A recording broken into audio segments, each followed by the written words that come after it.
Bonjour à tous, bienvenue sur Authentique, l'émission qui nous aide à vivre une vie libre et épanouie. Bonjour Dani. Bonjour Nelly. Yes, je suis super excitée. Super excitée pour ce sujet parce que je l'ai attendu. J'ai hâte. En plus, on a des invités d'exception, on va vous dire tout à l'heure de qui il s'agit.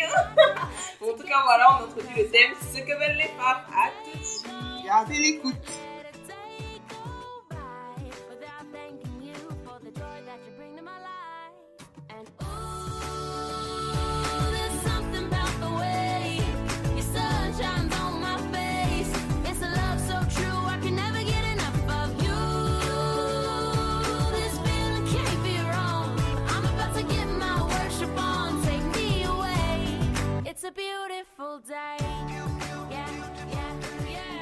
Aujourd'hui, on accueille deux femmes d'exception, c'est ce qu'on a dit, voilà.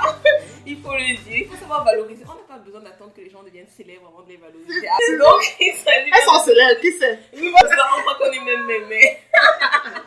Bon, aujourd'hui, on a le plaisir et l'honneur et le privilège d'accueillir Christella Chokoudé, voilà. Bravo. Bonjour Christella. Bonjour. On est très contente que tu nous rejoignes pour ce podcast Ce que veulent les femmes. Et on a aussi une deuxième invitée d'exception. Dani, vas-y, dis-nous. C'est Marie-Osée, la mère du cœur du ballot. Et la maman d'une petite fille adorable qui s'appelle Ketchi. Bon, on est très contente, Marie. Bonjour. Bonjour à vous, mais je suis contente aussi d'être là. C'est super. Je crois qu'on va passer un bon moment. Donc, on va vous laisser vous présenter pour les invités qui ne vous connaissent pas, pour les auditeurs qui ne vous connaissent pas. Donc, je vais laisser Christella commencer. Juste, tu peux dire ton nom, ton prénom, ton statut marital, c'est très important. Comment tu insistes? C'est ce que veulent les femmes. On parle de mariage aujourd'hui. Il ne faut pas tourner. Ok. Pardon, Chris, présente-toi. Donc je me présente, Christella Chokoudé. Je suis célibataire, j'habite en région parisienne. Super. Et voilà. Ok. Et Marie-Osée, vas-y. Je m'appelle Marie-Osée Ndjomo. Alors. Ok. Femme de... Je suis mariée à Yannick Lionel Ndjomo. On applaudit. C'est un bassiste de renom. L'affichage. Voilà, je suis mère d'une petite fille. Bon, je crois que Dani a déjà tout dit par rapport à elle. Yes. Voilà, et j'habite en région parisienne aussi. Ok, très bien. Bon, on a souhaité, à la suite du podcast de Ce que veulent les hommes, pour ceux qui n'ont pas écouté, je vous invite à aller écouter. Donc, on a souhaité faire un autre podcast cette fois-ci sur les femmes et sur ce que veulent les femmes cette fois-ci. On a eu beaucoup de retours d'hommes qui, en commentaire du podcast, ce que veulent les hommes disaient souvent, on attend ce que veulent les femmes. Genre, Oui. je sais pas si c'était, je sais pas comment prendre cette remarque, mais tout le monde disait juste, on attend ce que veulent les femmes. Et moi, pareil, on m'a redemandé ça sort quand. Tu sais, quand je mettais les statuts en préparation du podcast, il y avait des hommes qui m'ont demandé que bon, du coup, ça sort quand. Parce que moi, franchement, les femmes, là, je les comprends plus. Donc, bon, ce sera l'occasion de parler un peu ce que veulent les femmes. Et pour cette première partie du podcast, parce qu'on va le faire en deux parties, donc pour cette première partie, on a souhaité parler plutôt de ce que les femmes n'aiment pas.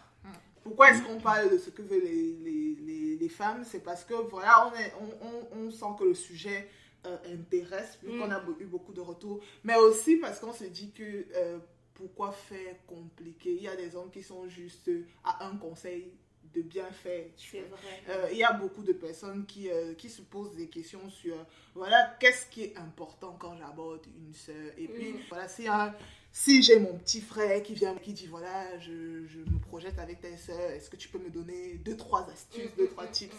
C'est l'idée de ce podcast. Et puis pour les personnes en couple ou mariées qui veulent juste, moi j'aime beaucoup parler de sucrer un peu tout ça. Sucre. Ben voilà, c'est l'idée de ce podcast. C'est bien l'occasion. Et puis j'ai l'impression que pour certains hommes, on leur a pas forcément appris à comment se comporter avec les femmes. Et bon, c'est pas un problème, on est tous en apprentissage, mais du coup on a besoin de recevoir les informations qui nous permettent de mieux traiter nos femmes ou alors voilà, de mieux courtiser une femme par exemple. Donc voilà, c'est l'occasion de traiter ces points-là. Et donc il y a plusieurs points que les femmes n'aiment pas, on peut en citer plusieurs, mais bon, je laisse Christella commencer. Bon, ouais, il y en a un auquel je pense, c'est quelque chose qui, en tout cas pour moi, est quelque chose de vraiment très important. Mais c'est un homme qui ne sait pas écouter ou qui fait semblant de vouloir écouter jusqu'à ce qu'il ait obtenu ce qu'il veut.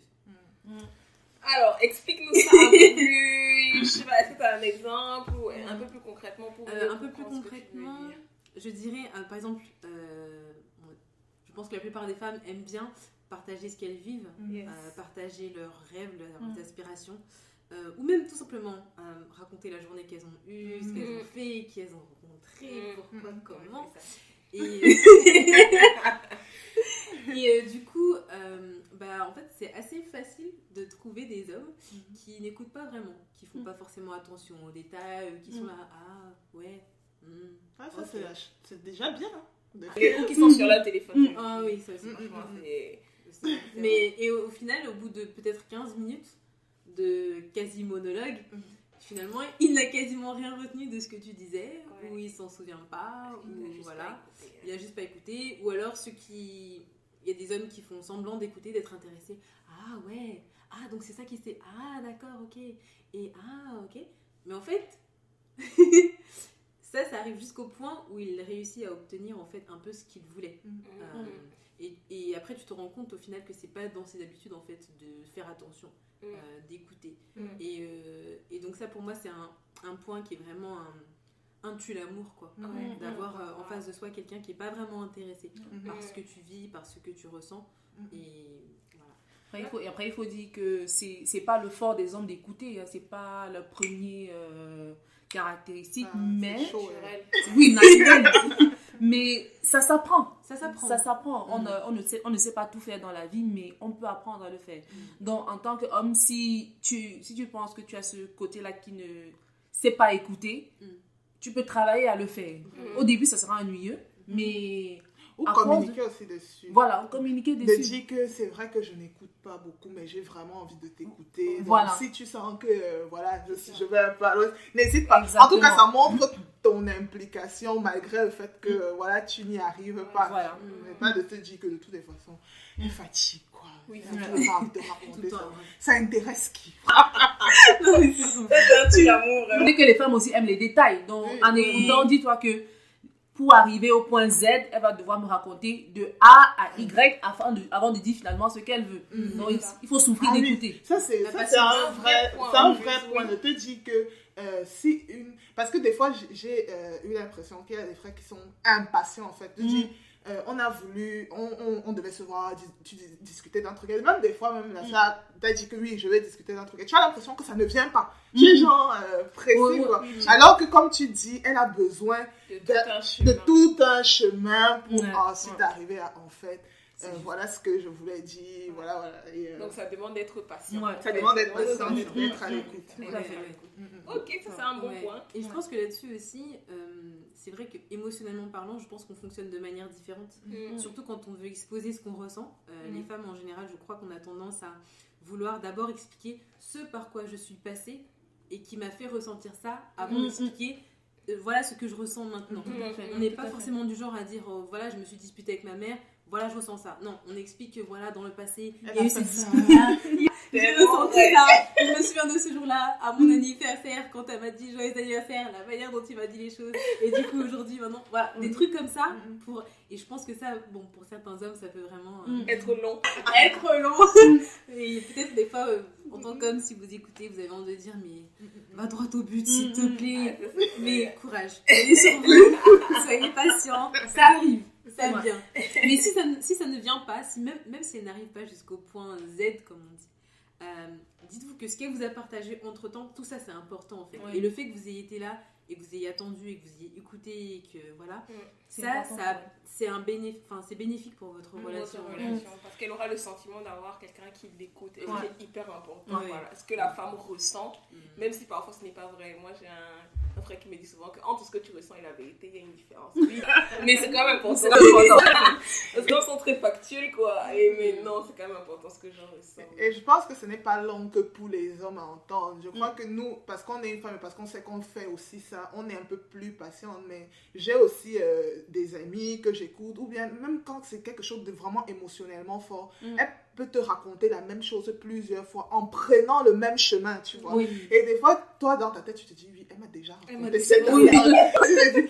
Oui, en fait, elle m'avait déjà dit ça. Mais je ne vais pas forcément faire la remarque parce que je sais en fait que c'est une manière d'exprimer ce qu'elle veut dire à la fin. Et en tout cas, c'est un signe que ce sujet n'est pas passé, ça lui fait encore mal, c'est quelque chose. Et des fois, elle te dit, en disant, non, c'est passé en fait. Mais le fait qu'elle ait repassé par ce cheminement, et des fois, je me rends compte que, cette fois-ci, elle a sauté 2 détails. Donc, ça veut dire que l'histoire... Et comme ça, je me dis que c'est vraiment une erreur que de lui faire la remarque que tu m'as déjà dit ça. C'est vraiment le truc qui te casse tellement, quoi. Il faut pas faire ça, il faut la laisser vivre. Ce qu'elle a envie de raconter, quoi. C'est très important. Donc, la patience. La patience. La patience. Écoute, j'en profite du coup pour donner peut-être un petit tuyau. Donc, aux hommes mariés, n'hésitez pas là-dessus si vous voyez que vraiment vous avez du mal à écouter ou du mal à être patient, à faire des efforts, essayer d'écouter un peu plus, d'être plus patient. Et pour les hommes qui ne sont pas mariés, vous avez déjà des femmes en fait dans votre vie. Vous avez déjà des mamans, des tantes, des sœurs, des cousines, des amies. Essayez de voir comment vous êtes avec elles. Si des fois vous êtes un peu en train de les presser pour qu'elles racontent vite leurs affaires, de vous dire ok, je vais apprendre dès maintenant à être patient, à écouter plus les femmes qui sont autour de moi. Super pratique. Très bien. Ok, bon, si on passe à un autre point, moi j'ai un point. Tu voulais dire un point? Non, je voulais parler des hommes qui manquent d'assurance. Franchement, c'est... les femmes n'aiment pas les hommes qui manquent d'assurance. Les femmes aiment les hommes charismatiques. On va demander c'est quoi être charismatique, c'est quoi avoir de l'assurance. En fait, je pense que quelqu'un de charismatique, bien quelqu'un qui a de l'assurance, c'est quelqu'un qui a confiance en lui, qui n'a pas honte de ce qu'il est, qui s'accepte tel qu'il est et est prêt à se montrer tel qu'il est. Contrairement à celui qui manque d'assurance, qui pense qu'il ne mérite pas telle chose, ou bien pour avoir telle chose, il faut qu'il l'ait mérité. Par exemple, en amour, il faut que je mérite l'amour de tel, il faut que je mérite. Du coup, ça fait qu'il manque d'assurance, qu'il se renferme en lui-même. Et ça fait que même quand il va aller vers une sœur, il ne pourra, vers une sœur, vers une fille, il ne pourra pas, en parlant même, il va trembler, il ne sera pas confiant sur ses propos. Et du coup, ça va très vite se ressentir. Donc, vraiment, avoir confiance en soi, s'accepter, vraiment tout par-delà. Si tu ne t'acceptes pas comme tu es, genre, avec tes qualités, tes défauts, dis-toi que, tel que tu vois tes défauts, si tu as honte des défauts, les autres vont très vite voir tes défauts. Et au lieu de voir tes qualités, ils vont plus faire attention à tes défauts. Mais si tu présentes tes défauts, si tu dis, j'ai mes défauts, je sais par exemple que j'ai, je sais pas, un gros ventre, je dis n'importe quoi, j'ai un gros ventre, mais le gros ventre, ça se travaille. Ça, c'est même un détail. Le gros ventre, ça se travaille. Je prends un truc naturel. J'ai les pieds... non, pas haqués. Haqués, c'est joli. Mabongo. X. Des pieds X, voilà. Qui est parfois un complexe. Tu peux te dire, dis-toi que tu ne t'es pas créé. Tu n'as pas à avoir honte de ça. Dans tes pieds X, assume-toi, assume tes pieds X. Porte les vêtements qui... je sais pas, qui vont avec ta morphologie et assume-toi dans ça. Je pense que les femmes, une femme sera plus à même d'aimer un homme qui, malgré ces défauts-là, a confiance en lui que celui-là. L'assurance est attractive. Exactement. En fait. Ce n'est pas tant tes attributs attractifs, plutôt vraiment le fait d'avoir confiance en soi. Voilà, et je pense aussi que l'effet pervers des fois du manque de confiance et que du coup les sœurs ont envie de te rassurer. Or, ce n'est pas une démarche naturelle dans le fait de se mettre en couple ou en relation. Parce que après on va pas entrer dans le débat de qui poursuit qui ou qui doit faire le premier pas ou ce genre de choses, mais à cause de comment les relations se font, comment est-ce que moi, ma conception biblique, c'est de dire que c'est un homme qui va vers une femme. Une femme qui se retrouve à rassurer l'homme qui est censé aller vers elle. Après, elle se sent pas bien, elle se demande est-ce que je l'ai draguée, est-ce que elle est pas en sécurité. Ça peut créer un malaise, un mal-être, de l'incompréhension qui viennent mettre en péril le projet que vous êtes en train de construire. Et ça peut durer aussi dans une relation, quoi. Parce que quand ça a commencé comme ça, c'est très facile en tant que femme d'avoir ce côté, enfin c'est tout ce côté un peu maternel, un peu j'ai envie de prendre soin, tout ça qui se met en place et ça peut mettre dans une espèce de dimension un peu bizarre, la relation. Ouais. Et elle peut perdurer comme ça pendant très longtemps, quoi. Mais ce n'est pas sain, quoi. Non, mais je pense que ça ne vaut pas que pour les hommes, ça vaut aussi pour les femmes, en fait. C'est que pour entrer dans une relation épanouie, il faut avoir confiance en soi. C'est pas confiance en l'autre ou confiance de ses atouts, de ses qualités, mais de se dire que moi, tel que je suis, comme Dieu m'a créé, je suis pas parfait, ben, c'est ok. Tu vois, Et d'ailleurs, personne ne l'est.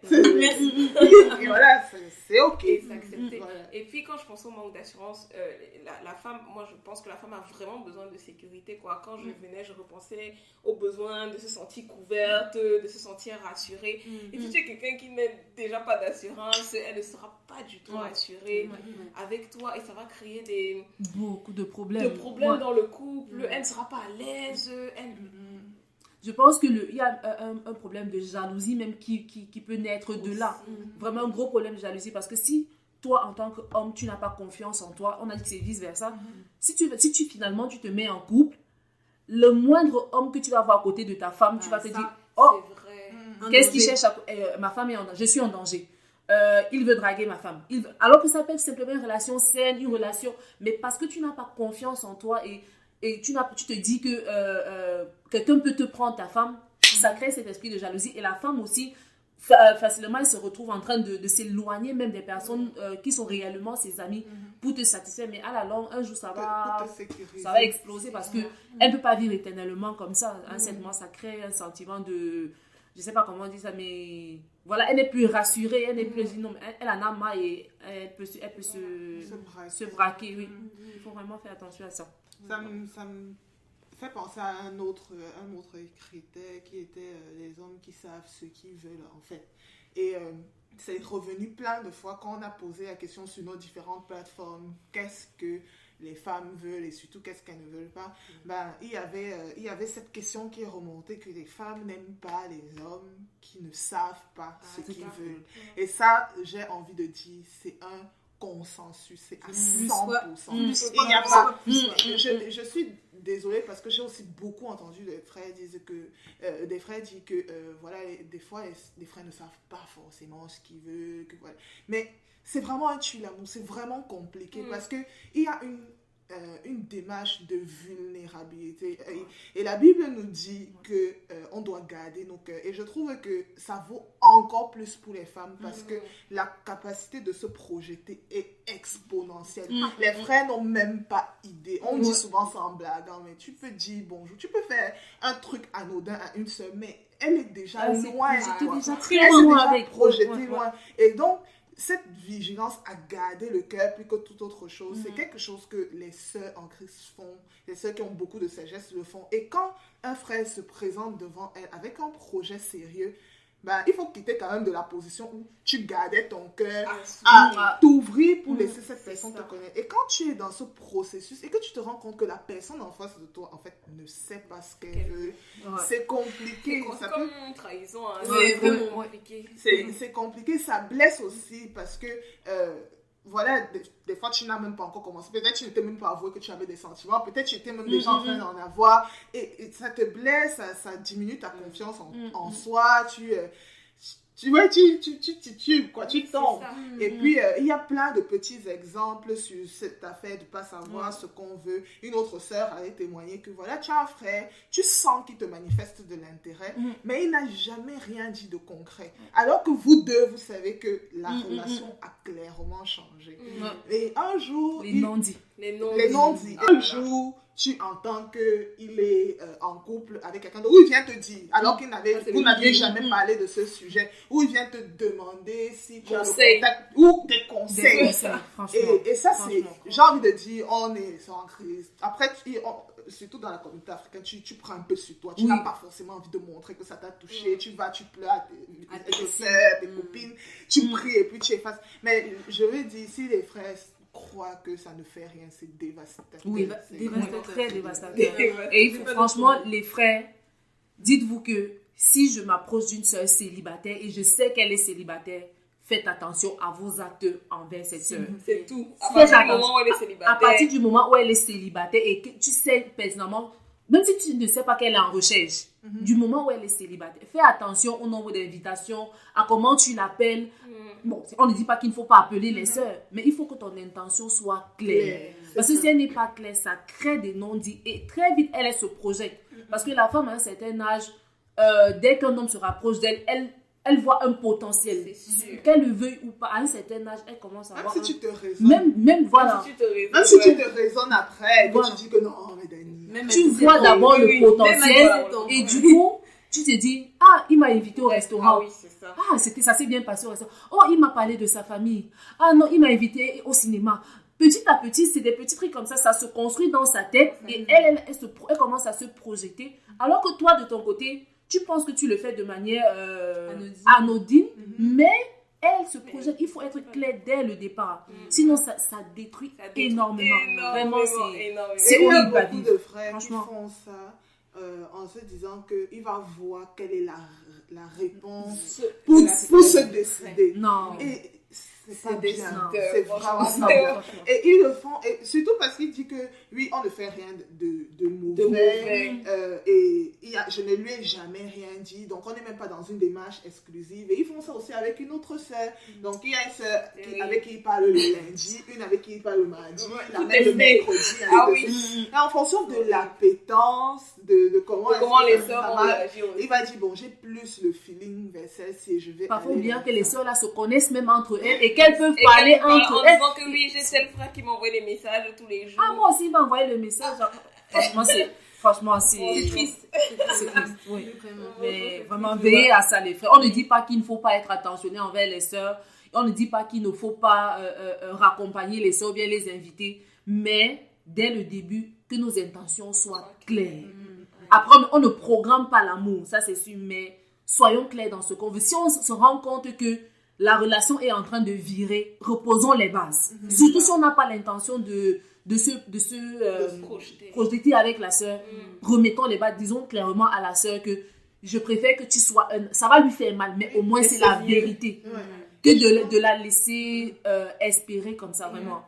Oui, c'est pas grave en fait, même si tu as posé des actions qui pouvaient être mal interprétées, tant que tu regardes après, parce que personne n'est parfait. Et des fois aussi, tu n'as pas décidé que tu allais faire ça. C'est que le feeling passe, c'est que voilà, tu n'as pas forcément programmé, c'est pas ton plan machiavélique. Je vais faire tel truc et je vais voir volontairement. Mais je trouve que c'est important en fait de tout le temps se remettre en question.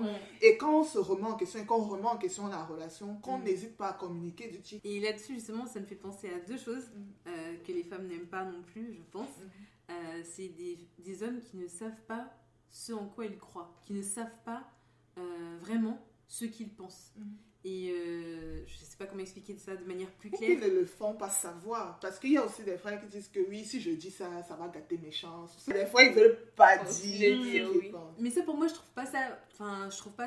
C'est pas très joli, je trouve, quand un homme, par exemple, il voit il y a plusieurs sœurs qui sont là, et de tester, en fait, un petit peu différentes sœurs et voir quelle est la première qui mord à l'hameçon quelque part, comme si c'était un peu un piège, ou comme si moi je trouve ça vraiment c'est pas très joli parce que au final la sœur qui a plus de répondants et qui correspond plus à tes critères ni quoi que ce soit, c'est pas vraiment tu l'as choisi en fait, un peu comme Christ choisit son église, c'est on a jeté un peu partout, voilà. on voit qui répond en premier, on voit ce qui mord, le maïs. Et moi je trouve ça vraiment dommage parce que non seulement dans la démarche c'est pas très joli, mais ça dévalorise aussi en fait à la fois les sœurs, mais aussi la sœur que finalement aura mordu à l'hameçon.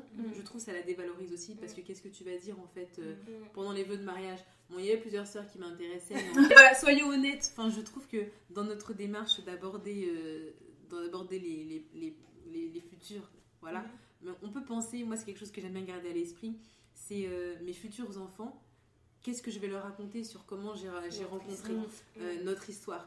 Et j'aimerais que de notre histoire, ils apprennent en fait une sorte comme un modèle que eux aussi ils pourraient reproduire. Et j'aimerais pas avoir à leur dire, écoute, ton papa, il y avait 4-5 sœurs là.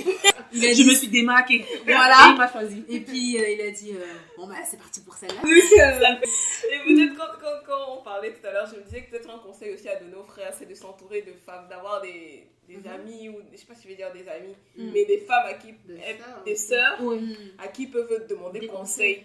Parce qu'en fait, parfois, ils ne savent juste pas, ils ne réagissent pas de la même façon. Alors que si tu as une sœur en face, tu dis que bon, ben j'ai appelé la sœur 3 fois cette semaine, tu trouves que c'est correct ou pas correct, pourra te donner les bons conseils adéquats. Donc je pense que c'est vraiment. Et il n'y a pas de mal à ne pas savoir. Il n'y a vraiment pas de mal. Quand on ne connaît pas, c'est mieux de demander, se rapprocher des personnes qu'on estime qu'ils peuvent nous apporter quelque chose, que ce soit du sexe opposé, surtout du sexe opposé, vu qu'on veut aller vers cette personne. Il n'y a pas de mal à demander conseil. Il n'y a pas de mal à. Ce n'est pas une faiblesse. Apprendre à demander conseil, apprendre à dire j'aimerais faire telle chose, qu'est-ce que tu en penses? Est-ce que c'est bien? Est-ce que c'est pas bien? Voilà. Maintenant, la décision finale te revient, mais au moins entreprendre cette démarche de demander, de poser la question. De demander en amont surtout. Enfin, j'ai aussi l'impression que les frères ne communiquent pas comme nous, tu vois. Ils ne vont pas communiquer en détail comme nous. Genre, ce qu'on a dit aussi, genre, pour dire ce qu'elle a pensé, elle va faire le long chemin. Mais tu vois, des fois, j'ai l'impression à la conversation, ah ça va, oui, ça va. Et pour tel sujet, ça se passe bien, oui, ça se passe bien. Tu vois, et pour eux, c'est ça le partage. Je trouve qu'ils gagneraient quand même à aller plus un peu dans le détail, quoi. Même quand ils demandent des conseils, ça fait partie, je pense, du chemin. Et c'est aussi un apprentissage, parce que même dans le couple, je pense que les femmes veulent comprendre les émotions de leur mari. On leur demande qu'est-ce qui a conduit à ce que... Tu vas pas dire, oh, je suis pas bien. On te demande, pourquoi t'es pas bien? Tu sais pas dire pourquoi t'es pas bien. Et je pense que même dans cette démarche, en fait, de prendre conseil, le fait de s'ouvrir, c'est un entraînement pour plus tard. Tout à fait. Un autre point auquel j'ai pensé, pour moi c'est quelque chose de crucial, mais vraiment, ce que les femmes ne veulent pas. Je dirais, un homme qui n'est pas courageux lorsqu'il y a des disputes ou des sujets épineux. Ça, pour moi, c'est le tue l'amour, je crois, en or, mais d'avoir un homme qui fuit dès qu'il y a un sujet difficile, un sujet compliqué. Quand il y a une dispute, il a l'impression oh, c'est la fin du monde, ça y est, on se parle plus, ou un truc comme ça. Ou alors qu'il ne reconnaît pas qu'il y a une dispute, qui fait comme si de rien n'était. Ou alors qu'il dit oh ben non, c'est pas grave, alors que le sujet est vraiment très sérieux. Pas s'excuser. Ça aussi. Ah oui. J'ai même l'impression que les deux vont un peu de pair. Oui. Mais un peu comme si on veut faire tout passer sous le tapis. Oui, on veut traiter le mais problème. il n'y a pas de souci. Non, il y a un souci. Il y a vraiment des soucis, parlons-en. Ça, pour moi, ce courage de dire ok, il y a un problème, on s'assoit, écoute, on va en parler. Qu'est-ce qui va pas? Pourquoi ça n'a pas marché? Qu'est-ce qui t'a déplu?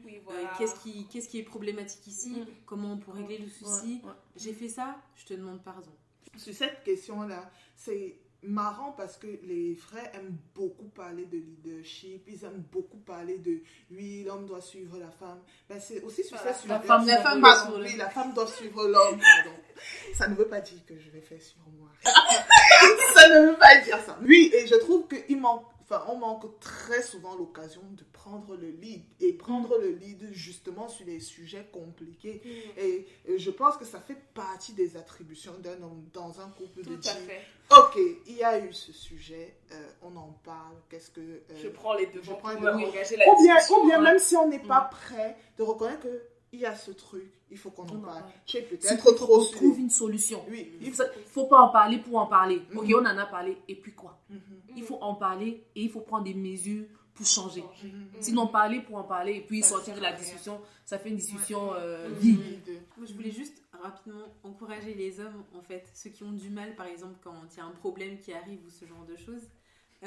Ceux qui ont du mal en fait à reconnaître qu'il y a un problème ou à en parler à leur femme ou autre, je vais vous encourager en vous disant que personne n'est parfait, tout le monde fait des erreurs et qu'au contraire, plutôt que d'essayer de faire comme si de rien n'était, reconnaître qu'il y a un souci, c'est ça qui fait que justement vous êtes un homme responsable en fait. Et ça montre que ok, je prends mes responsabilités, là-dessus il y a un problème, reconnaître peut-être j'ai eu tort, maintenant bon il y a eu le feu, on se met en mode pompier, on éteint le feu. Voilà, plutôt qu'en disant non, il n'y a pas le feu, et puis on attend que la maison s'écroule. Et faire comme si de rien n'était, de passer à autre chose, commencer à discuter de tout et de rien, alors qu'il y a un vrai problème. Voilà. Et pendant que vous faites ça, en plus, la femme qui est en face de vous, elle est bien énervée. Voilà, tu parles. Tu es souvent genre, mais pourquoi est-ce qu'on parle de ça? Oui. En fait, pourquoi est-ce qu'on parle de ça? En fait, il y a un éléphant dans cette pièce. On est là, on dit, ah, ton week-end était bien et tout. Et là, non, ne me parle pas de mon week-end, s'il te plaît, il y a ce problème qu'on a pas. C'est trop vrai. C'est trop vrai. C'est trop vrai. Très important. Ok, dans le deuxième, on avait dit un autre point, c'était l'autorité, je crois. L'autorité. Oui. Les hommes qui abusent de leur autorité. Oui, les hommes sont chefs de la famille. L'homme, c'est le chef de la famille. Personne ne discute ça avec vous. Ne vous inquiétez pas. On discute ça. Vraiment, on vous le reconnaît en tant qu'enfant de Dieu. En gros, on le reconnaît. Hommes, sachez que vous pouvez obtenir de vos femmes tout ce que vous voulez. Du moment où vous n'abusez pas de votre autorité. Vraiment. Si, parce que tu te dis, je suis le chef de la famille, je dis, tu fais, tu poses pas de questions. Non, c'est quand même un être réfléchi qui est devant toi. Elle a besoin de comprendre aussi. Oui. Ok, on ne comprend pas tout, mais au moins explique ta démarche. Explique pourquoi tu veux qu'elle fasse telle chose. Parce que si tu dis, je te dis de faire, tu fais. C'est un peu abuser de ton autorité, de ta place d'homme. Et ça, franchement, c'est pas pour rien que la Bible a demandé à la femme de se soumettre. Parce que c'est un gros problème. Se soumettre, aimer pour un homme. De la même façon que aimer est dur pour un homme, se soumettre pour une femme est difficile. Du coup, si tu la mets dans une position où tu ne favorises pas la soumission, sache que ça va rendre ça davantage difficile. Je ne suis pas en train de dire qu'on doit être soumise à condition. Non, c'est pas ce que je dis. Je dis juste que il ne faut pas rendre plus difficile la tâche de la soumission de la femme qui est déjà à la base difficile.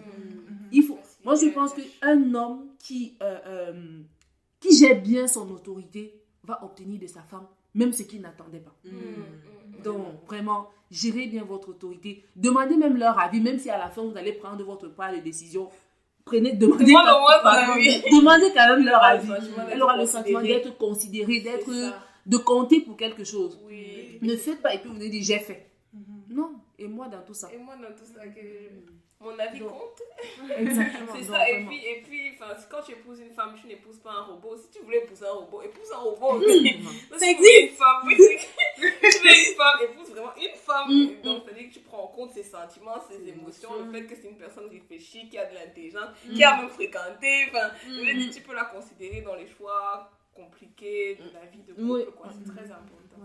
Est-ce que vous pensez vraiment qu'il y a des hommes aujourd'hui qui ne considèrent pas leur femme, la vie de leur femme? J'ai l'impression que les frères veulent des femmes aussi éduquées, qui savent tenir une conversation, qui savent avoir une opinion, machin, mais que tant que ça ne contredit pas trop. Voilà. Oui. Dans une discussion, on n'est pas obligé d'être même avec. Et parfois, il y a des frères qui prennent des décisions et qui viennent dire à leur femme après, des décisions même financières. J'ai acheté tel truc à 1000 €, mais moi j'en connais, j'ai acheté, je vais lui dire plus tard. Parce que si je sais que si je lui dis, elle ne sera pas d'accord. Mais si tu sais qu'elle n'est pas d'accord, pourquoi tu achètes?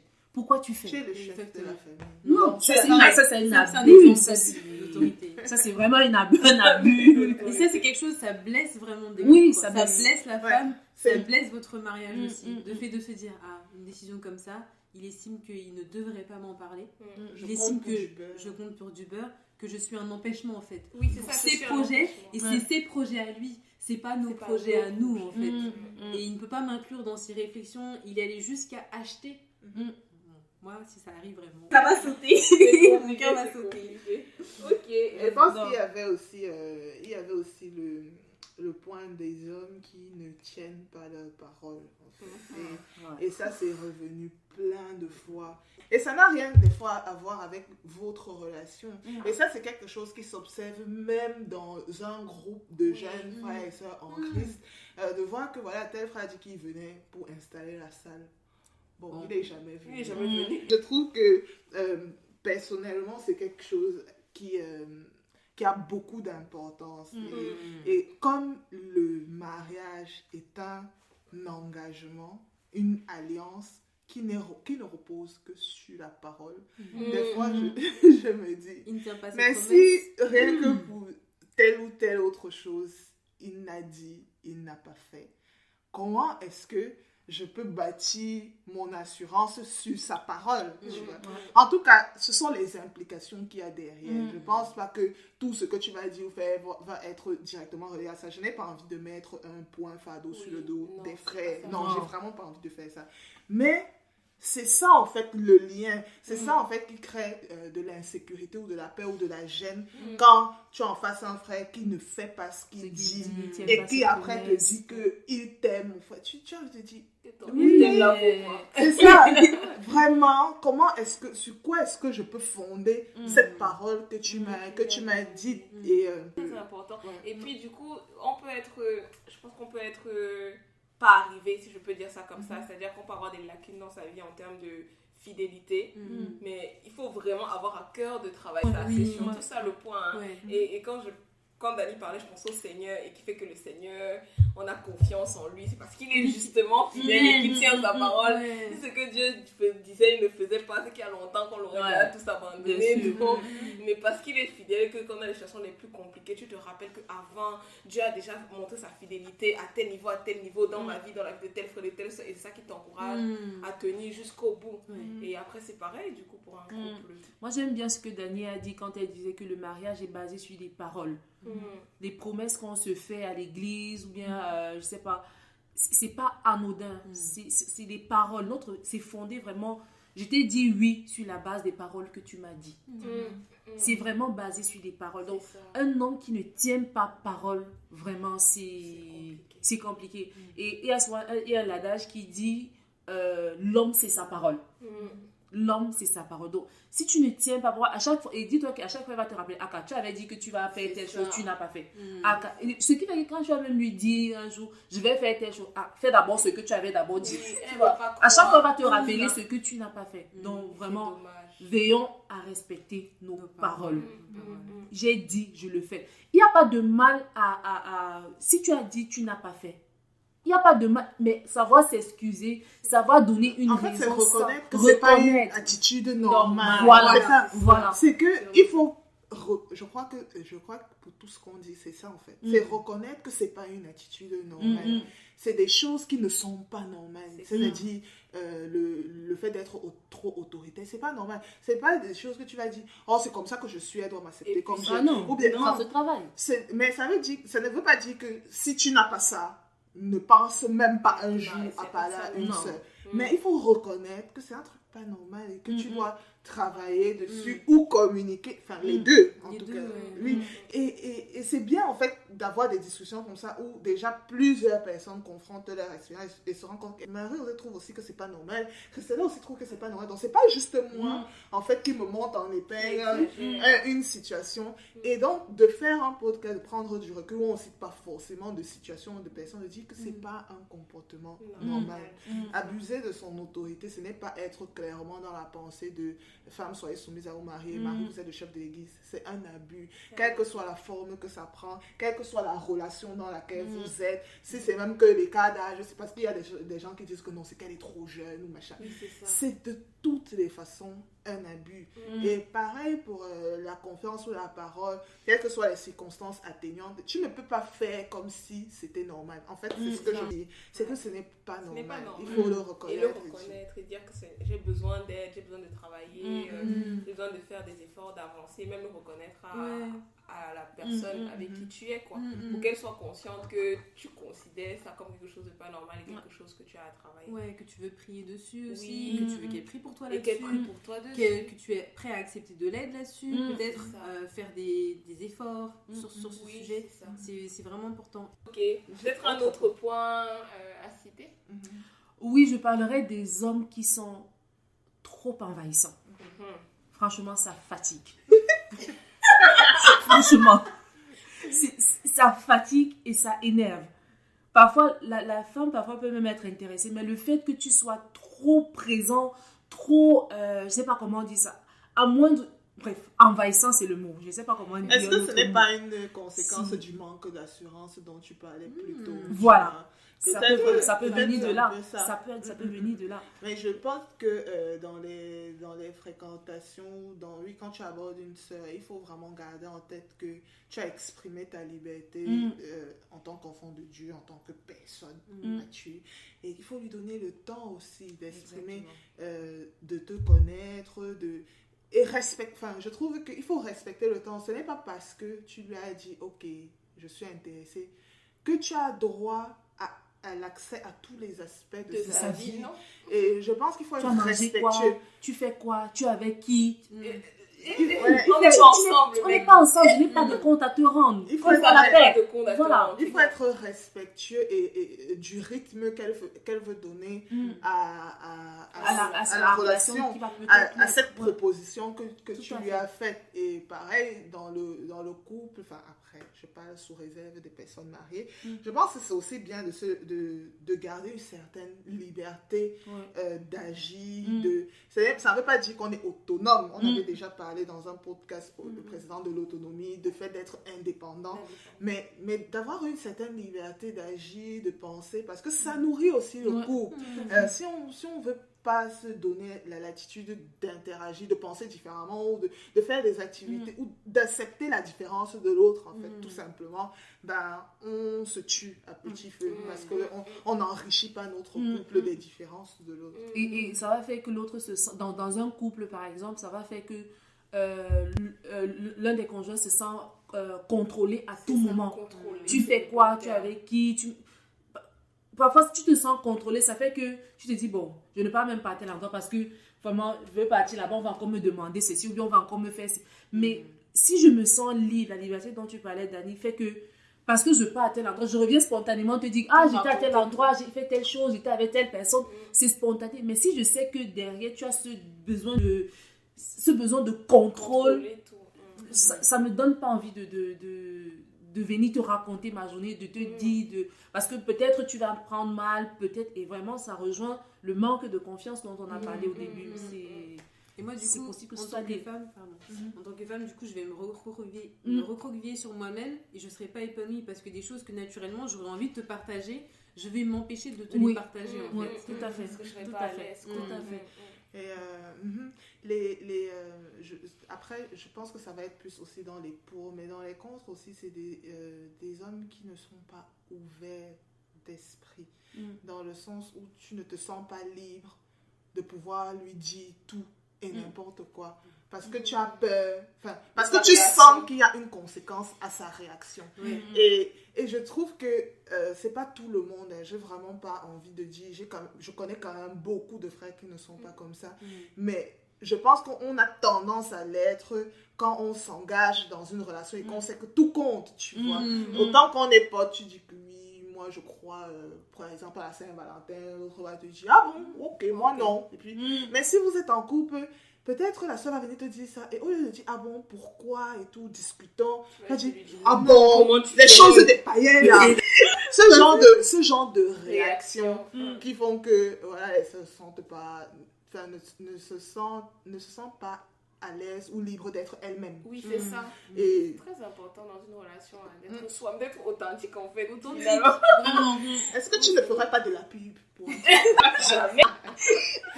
Et autre chose, vraiment, les hommes qui veulent reproduire leur mère en leur femme. Ma mère faisait comme ça, je ne suis pas ta mère. Vraiment. Franchement, c'est important. On m'a parlé d'un frère qui voulait épouser une femme qui coupe les oignons comme sa mère. Maman. Non, mais dis-toi que elle vient d'une famille. Tu viens d'une famille. Dans sa famille, on faisait d'une certaine façon. Dans la tienne, on faisait d'une certaine façon. Vous allez vous mettre ensemble. Faites de votre façon à vous. Franchement, on a surtout les hommes africains. Vraiment, nous, vraiment, notre culture là, vraiment. Prenons ce qui est bon, laissons ce qui est mauvais. Amen. C'est pas parce que nos parents faisaient que nous aussi on doit faire. Ce n'est pas parce que on a eu l'habitude de faire que c'est bien. Voilà, non, c'est ce qu'il faut. Vraiment. Ta femme, c'est ta femme. Prends-la comme elle est.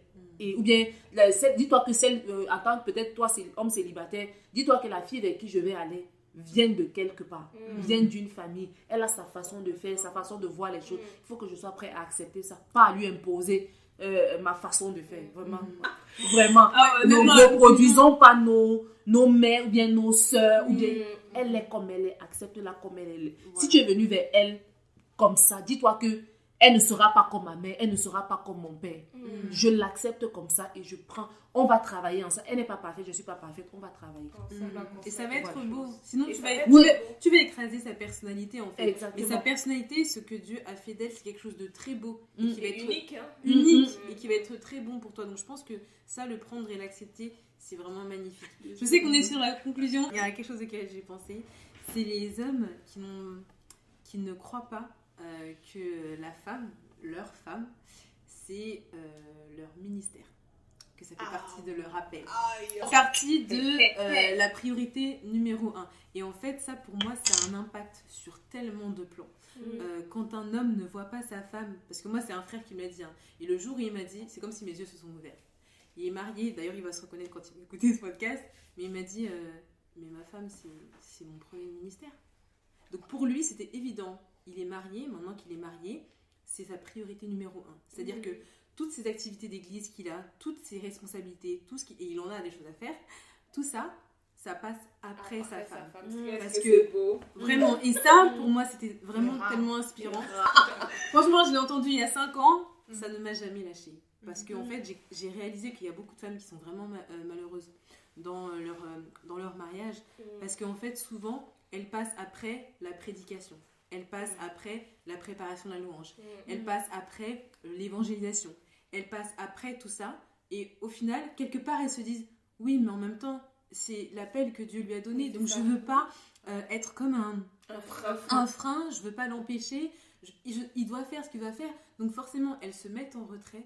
Mais au final, vraiment, ce qu'elles ressentent, la tristesse, le malheur, le fait d'être éconduite, mise de côté, de ne pas être considérée. Et là, on va en parler dans la partie ce que veulent les femmes. Mais la partie considération et attention et priorité, dans le cœur de la femme, c'est quelque chose de vraiment très important. Et donc, voilà, ce que ne veulent pas les femmes vraiment, c'est des hommes qui n'ont pas saisi ça. Parce que ça a un impact extrêmement fort dans plein de détails, dans plein de choses. Et tu as parlé de ça dans les couples. Quelle est la place, l'équilibre qu'on trouve à ce point-là dans les fréquentations? Dans les fréquentations, moi je pense qu'on peut le voir. Il y a des choses qu'on peut voir. Dans la communication, par exemple. Dans le temps. Quelque chose, ça me revient. Plus on parle, plus il y a des idées qui me viennent. Et le temps que je veux t'accorder. Ma priorité est dans mon temps. Si on est dans les fréquentations et par exemple que je suis un homme, je pense vraiment à t'épouser parce que voilà, toutes les raisons, mais tu ne peux pas passer en dernier. Parce que je pense à Jésus, comment il a été avec nous et il est avec nous, il a fait de nous son épouse. Il a voulu nous fiancer à lui. Il nous a attirés à lui. On est devenu sa priorité de manière comme ça. Et il y a ce verset qui dit qu'il nous a... Bon, je paraphrase, mais que sans relâche, il nous a poursuivis en quelque sorte, qu'il a voulu séduire notre cœur, qu'il a voulu nous amener à lui, nous conduire à lui. Et tout ça, c'est des choses que je trouve très belles, mais surtout des exemples en fait. En tant qu'homme qui cherche à séduire une femme, pour moi, dans les fréquentations, tu ne peux pas dire oui, je veux me marier avec elle ou j'envisage une fréquentation et tout machin, mais elle passe en second plan ou en troisième ou en quatrième.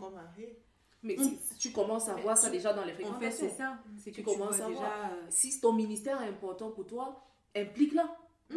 Implique-la. Dis-toi, bon, j'ai telle répétition de louange aujourd'hui. Est-ce que tu peux m'accompagner si tu es dispo? Comme ça, on y va ensemble et après, on fait telle chose. Est-ce que j'ai telle chose à faire? Est-ce que je t'invite?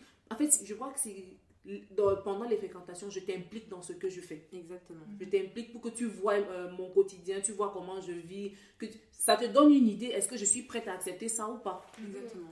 Et ça donne aussi, tu ouvres ton cœur aussi, parce que quand tu ouvres ton ministère, c'est une grande partie de ton cœur que tu ouvres. Les préoccupations que tu as par rapport à ton ministère, des sujets de prière que tu peux avoir, sans forcément tout lui raconter. Si tu es pasteur, c'est pas la peine de venir raconter les choses qui t'ont été racontées par d'autres frères et sœurs, mais juste de l'impliquer, de lui dire, et aussi de voir par rapport à ton emploi du temps. Si ton ministère, c'est la priorité et qu'elle est en dehors, pour moi, c'est problématique. Parce qu'une fois que vous êtes mariés, c'est votre ministère à tous les deux. Même si elle, ce n'est pas son appel, elle est ton aide, en fait, pour ce ministère. Vous êtes ensemble, en fait, quelque part dedans. Yes.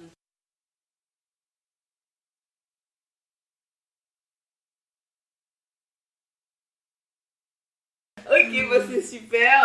Je crois qu'on a abordé quand même Un déjà panel pas mal de de choses. points. Je veux dire en conclusion que l'amour couvre une multitude de fautes. Yes. Je discutais avec une amie de ces choses-là. En anglais, on dit des pet peeves, un peu des trucs qui ne nous plaisent pas, qui détruisent l'amour, comme Christelle a dit. Et en plus, en discutant de ça, en disant oui, on est d'accord que ça c'est pas bien, ça c'est pas bien, ça c'est pas bien, on se rendait compte, et moi c'est vraiment un message d'espoir pour les frères, c'est qu'il y a certains frères pour qui tu te rends compte qu'il n'est pas comme ça, qu'il fait tel truc qui t'énerve, mais tu l'aimes, tu l'aimes, et tu es volontaire pour faire des efforts avec lui pour que ça marche.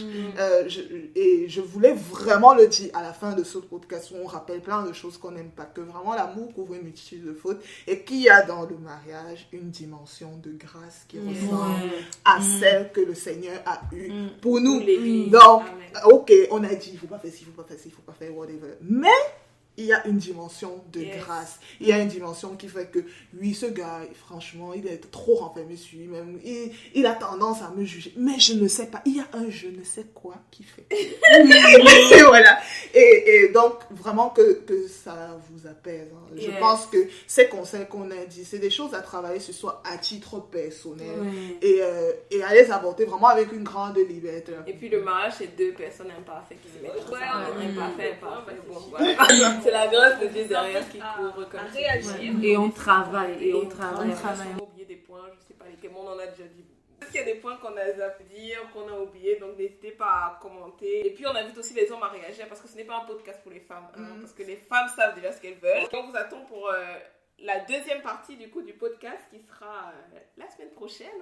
Donc restez à l'écoute merci beaucoup. À bientôt. Oh no, I can never get enough.